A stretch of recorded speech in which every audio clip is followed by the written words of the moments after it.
I'd like to call to order this meeting of the City of Bloomington Plan Commission, January 13th, 2020. We'll start by calling the roll.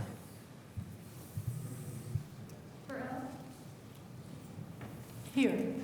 Kate? Here. Kinsey? Here. Schonkweiler? Here. Sandberg? Here. Whistler? Here. St. John? Here. Coyne? Here. Enright Randolph? Excellent. Sounds like we have a quorum. So we will begin our agenda with minutes to be approved. We have one set of minutes from the October 2019 meeting. Do we have any questions? Approve the minutes. Second. All right. All in favor of approving those minutes, say aye. Aye. Any opposed? Nay? Okay, so the minutes are approved. We will move on now to reports, resolutions, and communications. Nothing from staff other than we did need to point out you do need to elect some new officers this evening. So although that's not on the agenda, that does need to happen. Excellent. So this is the first meeting of the year, and so we do need to elect new officers. In particular, there are 5 offices or appointments that we'll need to fill: president, vice president, plat committee representative, a BZA representative, and a hearing officer representative. So we'll start with president. And I nominate Brad Whistler as president. Second. all right, we have a nomination. Any other nominations for president? Okay. Do we need a roll call on these, or is it voice? Okay. Well, let's start then with, we'll call the roll on the appointment of Brad Whistler as president for 2020. Coyne? Yeah.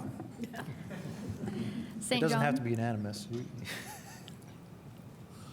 St. John? Yes. Whistler? Abstain. Sandberg? Yes. Schonkweiler? Yes. Kinsey? Yes. Kate? Yes. Burrell? Yes. All right, so that passes. We'll move on to vice president. Do we have a nomination for vice president? I would nominate Jillian Kinsey as vice president. Second. All right, any other nominations for vice president? All right, seeing none, let's call the roll on appointing Jillian Kinsey as vice president. Kate? Yes. Burrell? Yes. Schonkweiler? Yes. Sandberg? Yes. Whistler? Yes. St. John? Yes. Coyne? Yes.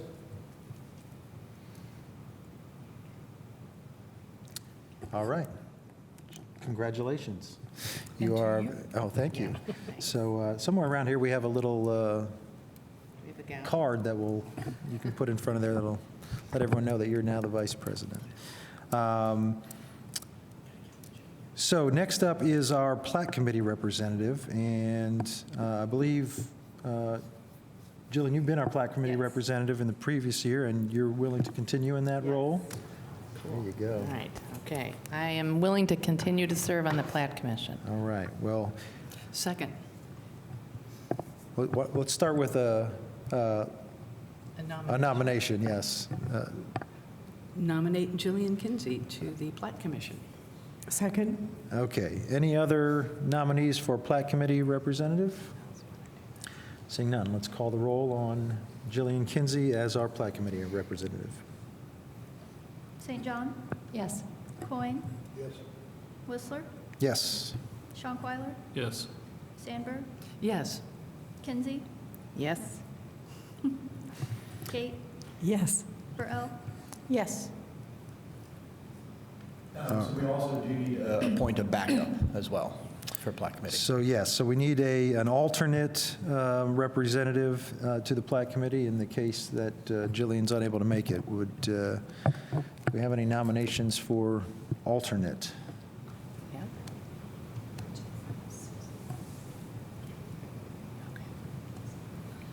When do they meet? It's a Plat committee meets right before this this. meeting. Yeah.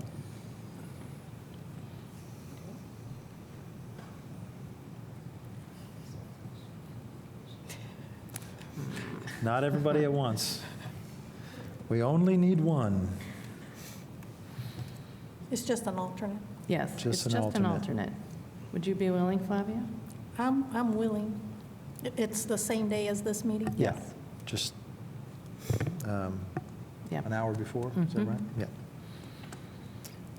Well, I'll nominate Commissioner Burrell then to be our alternate for the Plat Committee. Can I Second. speak up a second? I don't know, is it a conflict? I mean, I'm staff, but I attend those meetings. You attend those meetings already? Yeah, but I'm not a voting, I mean, I just attend them because I have staff that's in there. I don't know if that's a conflict, though. I was just saying if nobody wanted to do it. So it's certainly possible for Craig to be the alternate or the main. Yeah, I mean, I Either of can- those are possible. Yeah. Okay. Well, yeah, if you're going to be there anyway, that sure makes it easy. Just trying to think yeah. logically. That's excellent. Well, I'll withdraw my nomination then. So I'll So do you nominate- still want to stand with Jillian being your main representative? Yeah, that deal's done. It's tempting. Oh, One second to review the Plan Commission rules establishing the Plat Committee. I just want to make sure it's not going to present an issue. Can you just Sure. table this for 1 minute? I'll come back in a Sure, I'll tell you second. what, why don't we'll move on and we'll Perfect. deal with the next one while we get a confirmation from legal on that. So let's move on to appointment of our BZA representative. I'll nominate Commissioner Burrell for the BZA. Second. Okay. Any other nominations? Seeing none, let's go ahead and call the roll on nominating Commissioner Burrell as our BZA representative. Kate, Yes. Kinsey, Yes. Schonkweiler, Yes. Coin. Yes. St. John, Yes. Whistler, Yes. Sandberg. Yes. Now, do we need an alternate for that one as well? Yes, we do. All right, so do we have any nominations for alternate BZA representative? So it's the third Thursday. How often do they meet? We were like never just Once. asking about It's once a month on Thursday, third Thursday. it. The third Thursday? Yes. And what time of day is that? Same as now. And I have a standing work board meeting third Thursday of every month at 5. So I can't. I have one not every month, but every other month.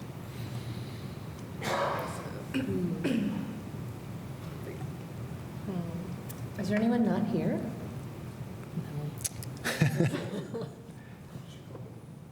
Can you serve on the BZA as an alternate? Okay. All right. Is everyone here?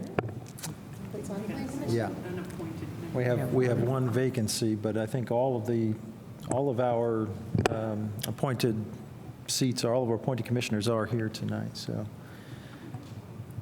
Can we take it up at a later meeting?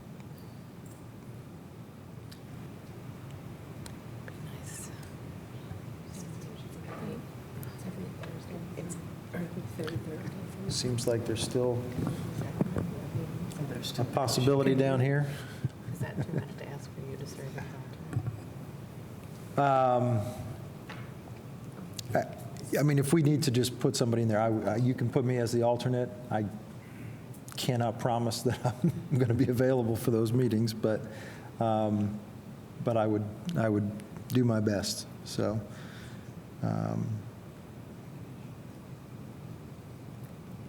I'll nominate Commissioner Whistler as the alternate for BZA. Second. Okay, doesn't look like we're going to have any competing nominations for this one, so let's call the roll on appointing myself as the alternate BZA representative.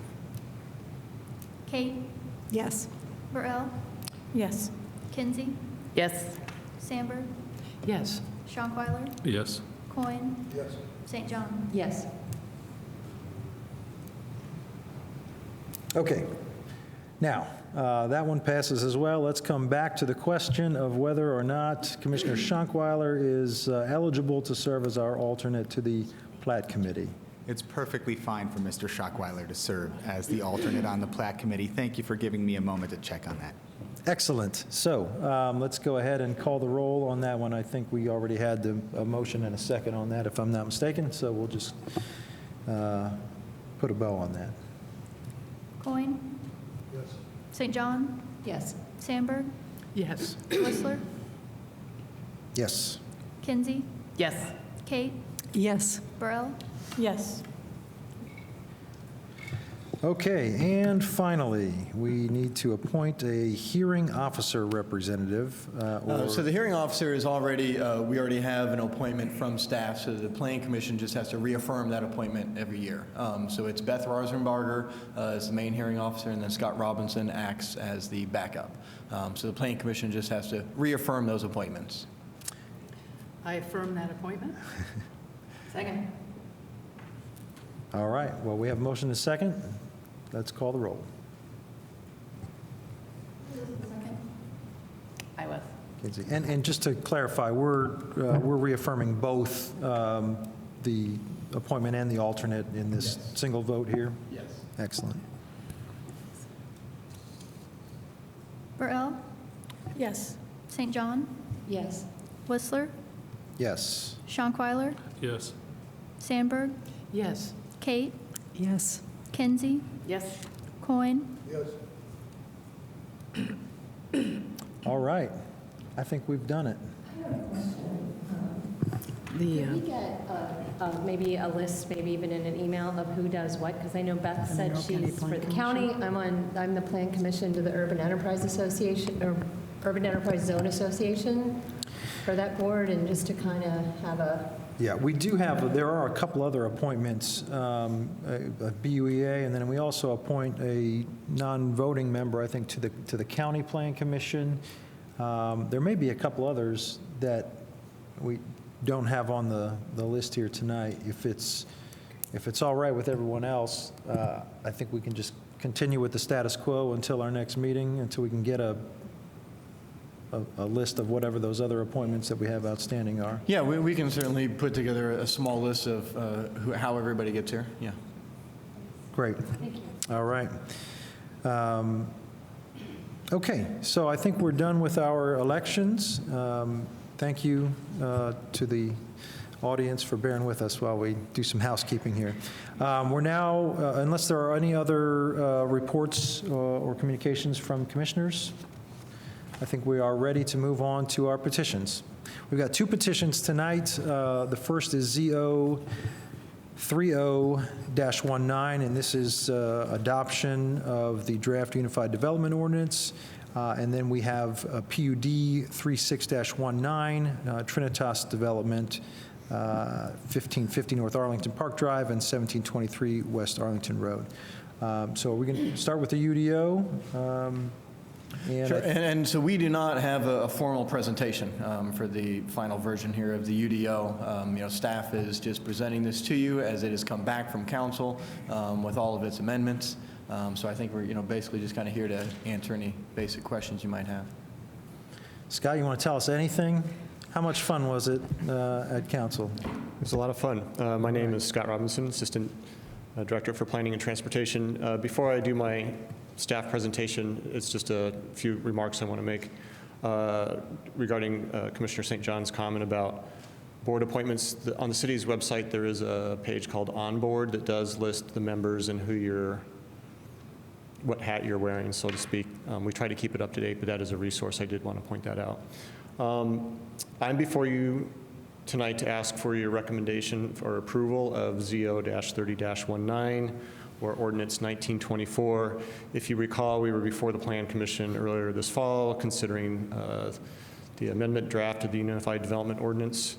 Plan Commission heard this over a series of meetings, adopted several amendments. That was forwarded on to Common Council, in which they considered those amendments and did additional amendments to that. Council subsequently adopted it. Because of that, and because of state code, it has to come back to you, and you have three options before you tonight. Option number 1 is do nothing, and from 45 days from the date that the council submitted that report, the UDO would be adopted. That would bring us sometime in about early February, I believe. Option number 2 is the one I'm suggesting that you do, would be to recommend or approve ZO-19 or 30-19. That would bring this step of the process to a closure. The third option is if you disapprove of the council's amendment, then it goes back to council, and they have 45 days to either reaffirm their original action, and the ordinance would stand. If they do nothing, then the original proposal that Plan Commission brought before City Council would be adopted. So I think that's a very highly unlikely scenario in that situation. That's why I'm recommending that Plan Commission approve this. I will say that the council did submit a very detailed packet that was included that details all the amendments that they considered, as well as which ones were adopted and approved, as well as a summary. From my recollection, what came out of Plan Commission, probably the biggest change that happened between the two was dealing with accessory dwelling units. What came out of Plan Commission was still being considered as conditional, one bedroom, and they were much smaller. What came out of Common Council is now they're considered by right with additional criteria, so up to 2 bedrooms and some different square footage requirements. Other than that, council focused in on some other areas. The plexes didn't really change. They are not permitted in the older areas, but they are allowed in the newer areas. So I think other than the kind of big issues, I'd be happy to try to recall what has changed, but again, the council in the packet, there's pretty detailed information what's there. Moving forward after tonight, regardless of whatever your decision is, the next step in the process is we need to adopt the conversion map, and that is simply adopting the new district names. So if you remember, a lot of the district names have changed to new district names. We're not changing the boundaries. And at that point in time, that's when the effective date would take place. So again, we come back to Plan Commission with a conversion map. Depending on your recommendation, it would go to council. Depending on what happens at council, that's the point in time that the UDO would become effective. We're anticipating sometime later this spring, late April, early May by the time we get to council. With that, there may be a small batch of text amendments. These are things that staff is going to go through right now to kind of double check as permits come in to make sure that we didn't forget to cross a T or dot an I somewhere, and just some simple text amendments. So there may be some of those that we would bring forward both to the Plan Commission and Common Council. There would not be any big policy changes that we would do that. And the last step in the process after that is we would definitely envision looking at the zoning map to identify areas that we'd want to rezone. If you recall, there were several new zoning districts. The student housing district, the R4 district were 2 that come to mind. A lot of discussion about the Bloomington Hospital location as an opportunity to look at that area to be rezoned. The city's in the process of evaluating some RFPs that were recently issued to help us master plan for that area, and hopefully the timing with that will help us give an idea of how we want to preemptively rezone that once the hospital leaves that site. And there's some other areas around the community, the southwest and other areas we look at, or anything that from that process that we would kick off, we would identify as places to rezone. So with that, I'd be happy to answer any questions. But again, tonight's mostly a formality per state code since Common Council did amend the original action that Plan Commission took. And so it's back to you for one last time for your consideration. Thank you, Scott. Are there any questions from commissioners about ZO 3019? I have one. Go ahead. So what does this mean in terms of the formal use then of this? Is that your expectation by April after the conversion maps, or how does that work? It will be adopted, but the current UDO is still effective. Right. So this UDO will not become effective until City Council takes action on the conversion map. Maps. At the point in time that they adopt that, that's the point in time, that would be the effective date. In the resolution, in Ordinance 1924, Section 5 does identify that's the triggering point of when, by reference, that's when the UDO would become effective. So I'm anticipating, depending on our notice requirements, getting before you and then getting on council's schedule.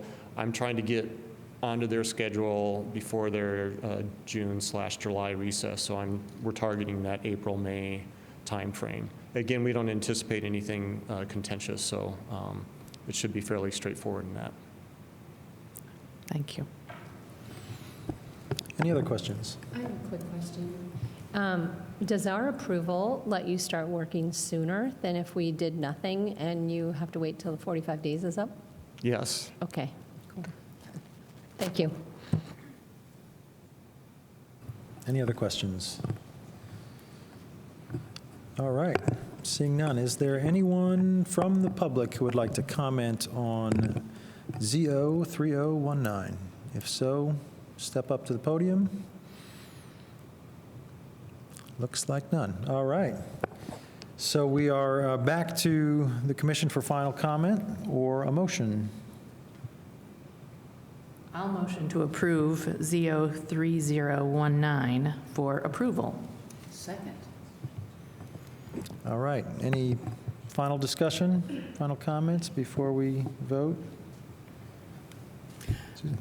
I certainly thank you for that motion, and I would urge us all to support it. This has been a long time coming. It's been through a lot of rigorous vetting from the public and this body as well as the city council. And I am eager now to start applying the new UDO. I think it's been a rough lift for those of us on Plan Commission over the past year or so, being on the cusp of the old UDO and the new. So now we have a new UDO in front of us. That'll be our guide.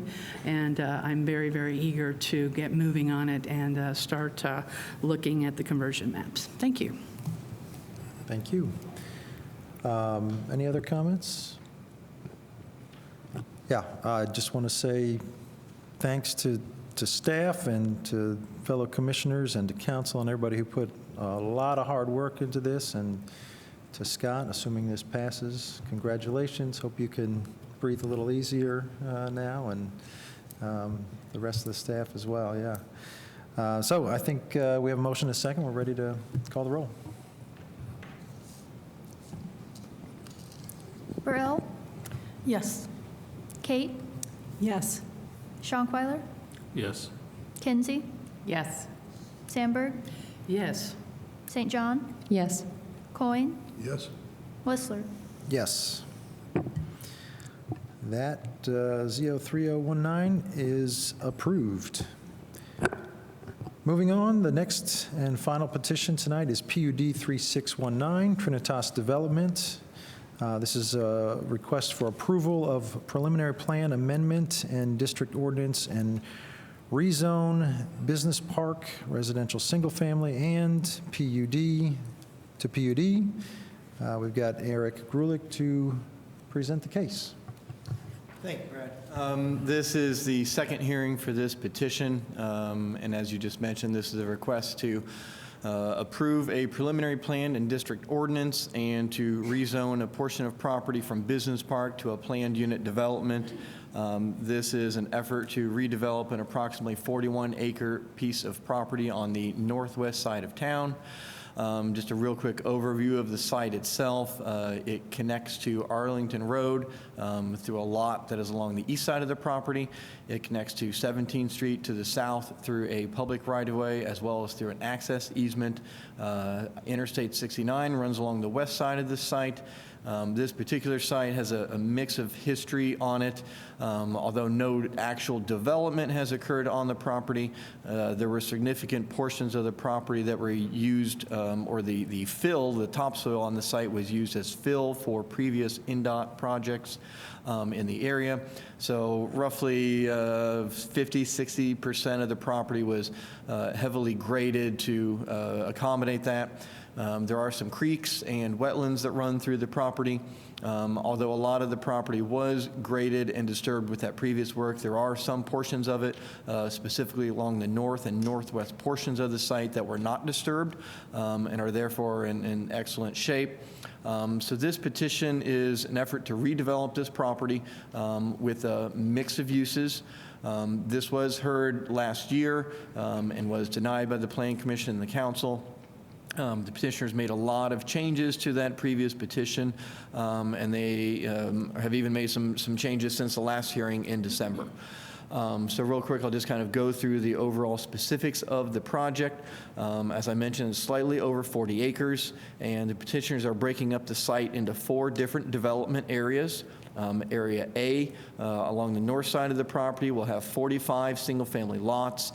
These have been arranged in a traditional grid-like layout with alley-loaded garages along the back, public streets running along the front. The lots are approximately 40 feet by 100 feet wide, and these would be developed with the R4 standards that are outlined in the new zoning code. These particular lots would be dedicated to the city for their use to meeting the housing needs of our community. So one of the things that are outlined in the petitioner's statement regarding these lots is that these lots would be fully graded out. The roads would be installed, sidewalks, street trees, all utility infrastructure before they would be handed over to the city. This would be done with phase 1 of the development, and these would be given to the city for our use. So just to the south of that is an area that's about 7 acres in size that would be used for townhomes. These would be set up so that these could be owner occupied. They would have individual sewer connections. These would be townhomes that could be platted with the land underneath them to be sold. There would be private drives running through that development with parking spaces. This particular portion of the property has a creek as well as several wetlands that run through there. The wetlands will be set aside in the required preservation area. There are 2 or 3 stream crossings that are being conceptually shown now. Petitioner is looking at possibly eliminating one of those in the future, but they're showing 3 crossings now. Those are allowed disturbances within the riparian buffer, so there's not an issue with the stream crossing, but it's possible when this comes back for final plan approval that there might be one less of those crossings. To the west side of the property, the area designated as Area C would have a large 5-6-story apartment building. This would be designed as student housing. This is immediately alongside the I-69 corridor. At the initial hearing in December, the petitioners had shown a 25-foot buffer along the I-69 corridor adjacent to this building and along the rest of the west side of this property. The petitioners worked to increase that to a 50-foot buffer for a majority of it. There are still 2 portions where they did not accomplish that 50-foot buffer, and I'll kind of show that when I get to the Area C site plan specifically. Just to the south of that is an area that will be used for townhomes, or I'm sorry, for paired patio homes, which could be duplexes or something similar to that. These would all be served by on-street parking spaces as well as some private spaces just to the east of that. The site also has an electric easement that runs down the center of it that's about 100 feet wide. So that kind of breaks up the site in terms of development. So that's why you kind of see 2 different portions of the site that are developed a little differently, with the west side having some development and then a break in the center for this utility easement, and then more development on the east side of that utility easement. So in total, there would be approximately 387 units, 825 bedrooms. These would be broken down to a mix of different housing types, townhomes, multifamily, duplexes, single-family units. In addition, the bedroom counts would be broken up pretty substantially within the development as well. So you can see the numbers here. There'd be approximately 100 bedroom units, 326 2-bedroom units, 210 3-bedroom units, and 184 bedroom units. These are just possible bedroom breakdowns. I want to emphasize that. Each of these parcels would be approved with a specific set of development standards, so multifamily districts, single-family districts, with a density approved for that development. In addition, their petitioner statement includes the dwelling unit equivalents that are in our current code. So as these properties come forward, when it comes forward for final plan approval, it's possible that this bedroom breakdown may change, but they will still be held to the density standards that are outlined for each parcel. So as I mentioned, there will be a mix of parking spaces on this, throughout the property. These would be a mix of on-site parking spaces as well as on-street spaces, as well as the main apartment building will have a parking garage inside that for the use of those residents.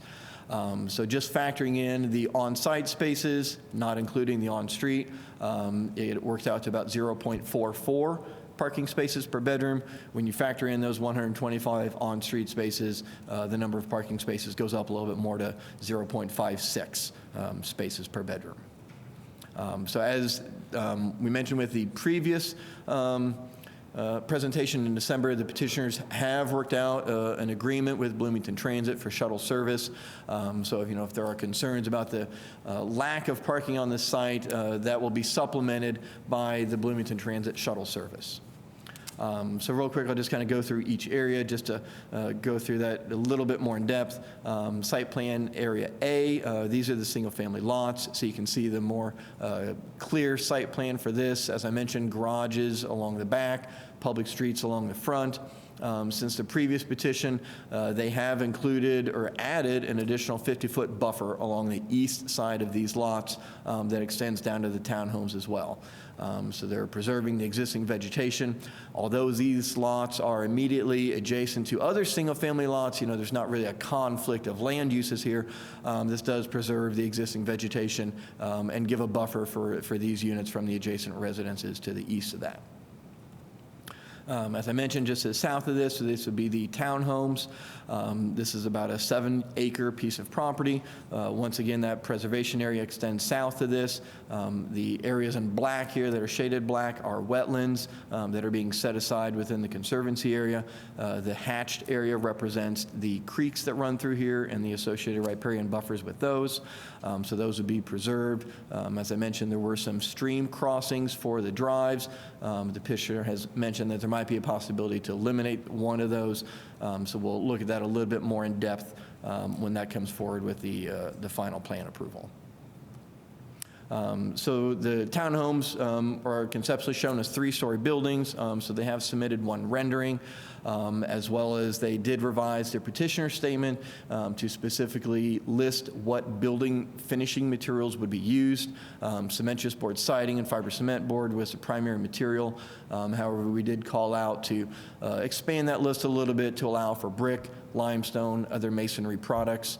Although that's not conceptually shown right now, we want to be able to allow those should that element be included later. Moving to the west, area C, this would be the large multifamily building. That would be mostly student-oriented housing.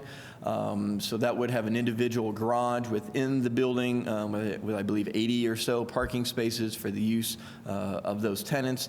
There's a basketball court shown along the west side of the property. So this site plan kind of shows the preservation area that they have illustrated. So as I mentioned, there would be a 50-foot buffer. However, there are 2 portions that do not meet that 50-foot buffer. That would be the northwest side of the building, where it encroaches, a corner of the building encroaches into that area, and then an area of the basketball court. One of the concerns that was heard at the previous meeting was how this building would look from I-69. So the petitioners have submitted a rendering showing how the building would look and what you would see and or not see. In the packet and on the screen is that rendering from I-69.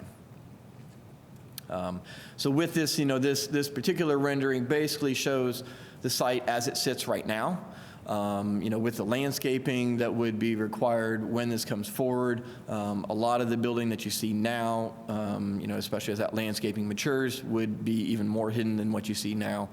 So just kind of keep that in mind that this is only looking at existing vegetation and not certainly taking into account anything that's planted in the future. So area D, and this is kind of on the southwest side of the site. It's approximately 11 acres in size. This would be developed with duplexes or attached single-family residences. There are public streets that run through this area as well with on-street parking spaces. All of the public streets would have sidewalk and tree plots along both sides. The petitioner has also shown a 10-foot wide multi-use path that goes through the site as well. This connects down to 17th Street and would connect out to Arlington Road as well. So that provides for multi-use connections as well as vehicular connections as well. Sidewalk systems would run throughout the property as well to help tie everything together.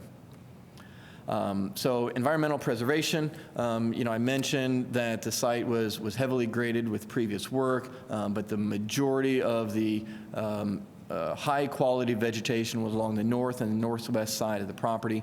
That is area that is all being set aside in a conservation easement. So it's over 13 acres of the 40 acres that are being set aside, and that's the high-quality vegetation. The preservation area always also includes the creeks and the wetlands, as well as that 50-foot buffer that they were able to establish along the east side of the site as well.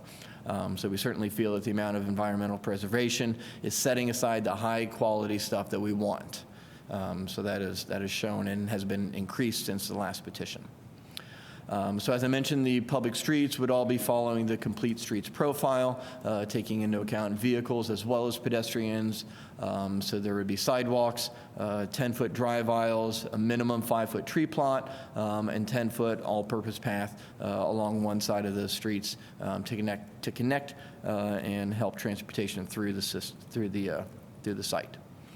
So as I mentioned at the beginning, Bloomington Transit has been contacted and an agreement has been arranged with the petitioner and Bloomington Transit to provide a shuttle. This is not an exclusive shuttle, but is mostly used by the tenants here. This would connect to IU and would run Monday through Friday to help facilitate transportation from this site to campus. So one of the things that's been a continual discussion point about this site and this property is how it relates to the comprehensive plan. So the comprehensive plan designates this as a neighborhood residential district. The neighborhood residential district is primarily composed of residential land uses, which this petition does include. There is a limited commercial component with the apartment building, and the petitioners included prospective land uses in their petitioner statement. So that was something that staff was looking to get some improvements on from the previous hearing. So they've listed possible land uses for the commercial building. Those are centered around the commercial limited zoning district. So they're kind of light intensity commercial uses. So the comprehensive plan encourages density between 2 and 15 units. This petition accomplishes that. There's nothing that increases beyond the 15 units per acre that is allowed. Single-family residential development is the dominant land use activity, is what the comprehensive plan encourages.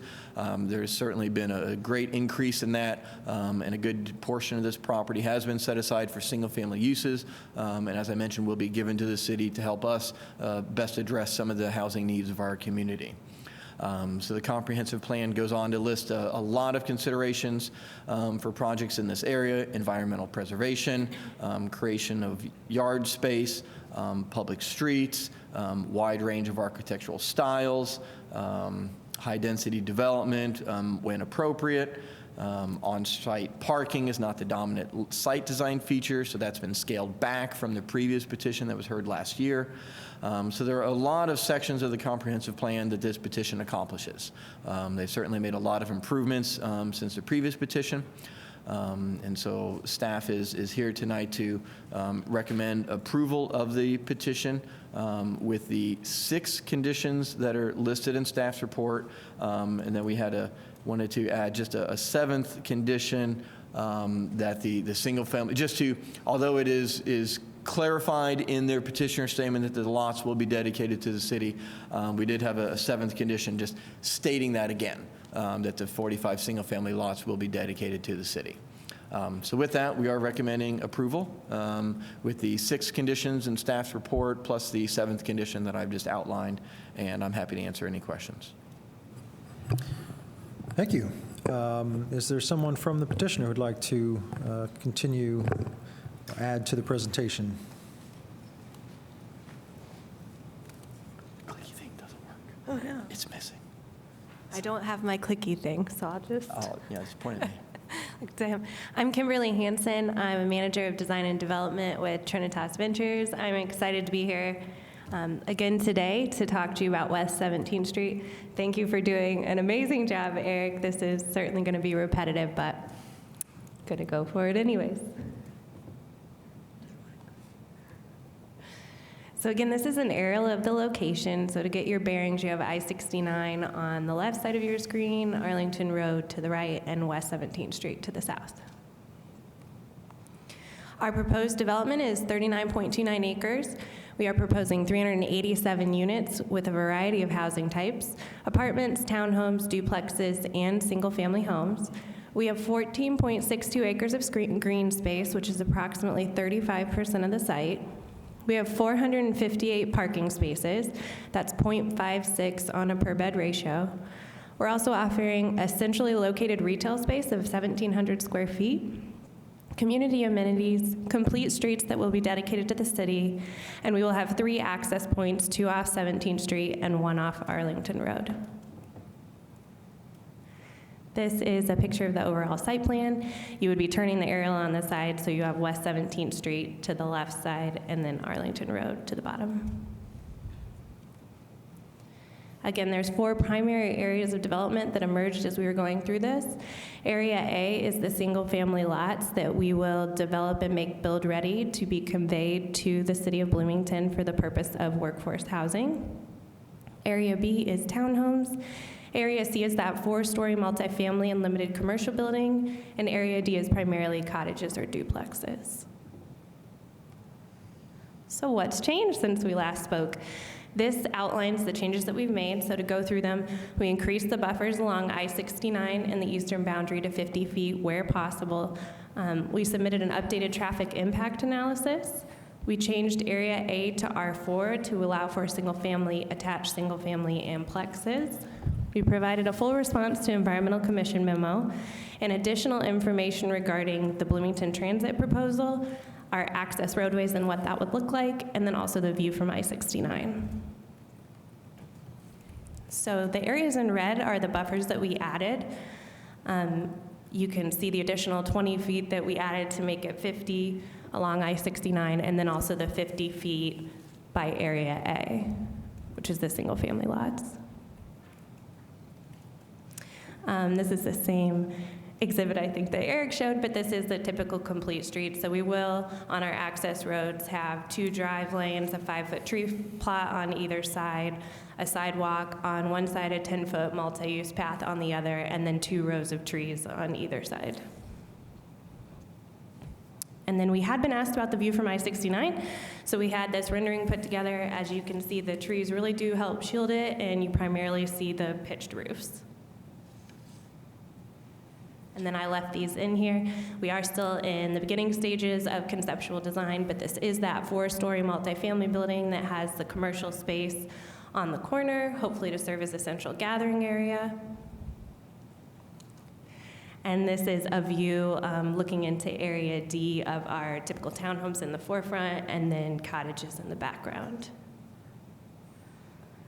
And that's all I've got. So if you have any questions, we'd be happy to answer. I have Adrian Reed, who's our traffic engineer here, as well as Jeff Fanyo, civil engineer, and Jeff Knable, who's project executive from Trinitas. Thank you. Are there any questions from commissioners for either staff or for the petitioner? Let's start on my right.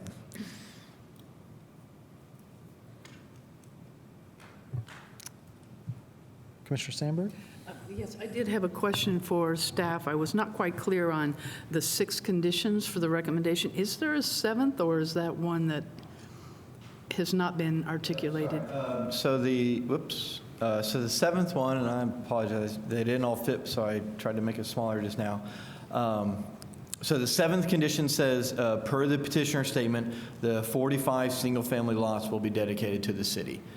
So it was just reiterating something that was already outlined in their petitioner statement, but we wanted to put it as a condition of approval just to make it clear. Got it. Thank you. Any questions to my left? Starting on the end? No? Okay, go ahead. All right, So one question is for staff, I believe. Will your comments about the parcels and final site plans suggest that each parcel will be approved separately for final? So it's kind of up to Final the petitioner. If they feel like they've got everything together and they've got everything outlined, they can come back for the whole thing. What I expect will probably happen is we'll see, parcel A and D come in, or parcel A, C, and D come in, and then B will come in sometime later, or, some combination thereof. So it just kind of depends on them and their schedule and how they're going of, which areas come forward at what time. Yeah, I guess But each portion will have to come back for final plan. Okay, I'm just clarifying that they can do that that's a way to manage it, is to have them come separate parcels. Okay, all right. And then I do have some questions a little bit more about the traffic study. Can you talk a little bit more about that and what you learned or what that suggests for? I'll let Adrian do that would be since he great. is the expert. Thank you.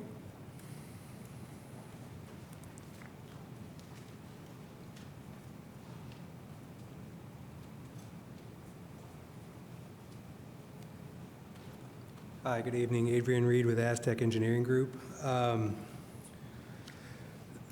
What was in your report is an update of the last study we did for this. And so all that this study does is update the numbers to reflect number of bedrooms, that sort of stuff, the changes to the site. In the report, we did not apply any reduction, which is any more commonly done with student-oriented housing.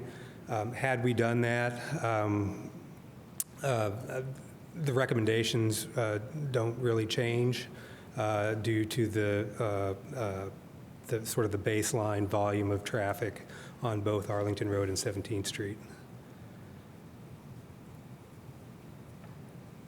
And I know Craig probably has more questions, but does that answer? Well, yeah, I see why you're responding the way you are. So it essentially, even with the changes to the site plan, it didn't alter anything in your initial recommendation. I guess maybe I'm asking just maybe a little bit more clarification about any concerns that this suggests about space. I don't know if there's anything else that you're concerned about. No. I mean, the result would indicate that the delay in entering and leaving the site during peak hours is at a certain level of service, which is just a measure of delay. Mm-hmm. And I think the worst case is a level of service E, which is 45-second wait or something thereabouts. So it ends up being a little bit of a delay during peak times to and from this site. Mm-hmm. And as I stated before, the result of that is mostly due to existing or projected traffic conditions on 17th Street and Arlington Road. So even if we had taken even a larger reduction, it would still result in the same condition to and from the site. Okay, thank you. Thanks. So Jillian, just kind of follow up a little on that. So, the petitioners have submitted a traffic study showing a certain level or recommendation of design for 17th Street. We're still not comfortable with all of that information and that recommendation, but we want to study it a little bit more. So we'll be making a recommendation or an analyzation of that when they come forward for final plan approval. Great. So we're not, as I mentioned in the staff report, we're not giving any approvals tonight for any changes to 17th Street. We're not making any recommendations at this time for changes to 17th Street, and we'll continue to evaluate that and have a better grasp of that when it comes back for final plan approval. Thank you. Excellent. Okay, that's it for me. Okay, any other questions to my left? Or my right? A couple quick questions. Maybe for staff, can you maybe just give us a little sense of what the city's plan might be for the lots in Area A? No, at this time, we wanted to give maximum flexibility for how those might be best used. So that's why we recommended that they incorporate the R4 district standards that allow for detached units, attached single family, and to some degree the plexes, just to kind of give us the maximum flexibility. So no, at this point, haven't really been given much direction of how we see those being used or developed. This is a kind of a unique blessing that we have, and so we're not really quite sure how to best use that yet. So we'll just kind of have this in our pocket and see what we can come up with. But, I mean, almost certainly these will be developed as single-family homes. It will be housing of some type, yes. Whether it's all single family or a mix of single family and attached single family. I think the administration just wanted to leave as much on the table as possible for flexibility. So they would be, potentially could be in the future lots offered for sale? Yes. Or lots that the city develops and then offers for sale or for rent? I mean, all of those would be I within the realm doubt that of we would probably be possibility. long-term landlords in this situation, but I can't say definitively. Okay. But all of those things would be possible within the structure of this, the agreement? Could be, yes. Okay. And then just a quick clarification on the shuttle. You mentioned that shuttle is going to go from this location to campus. Will it have other scheduled stops on the route as well, or will it be just a point-to-point shuttle?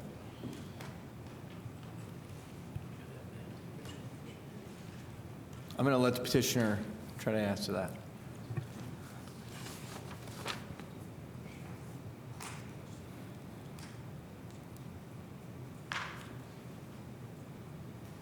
So one of the routes that we received from Lume offers the following stops.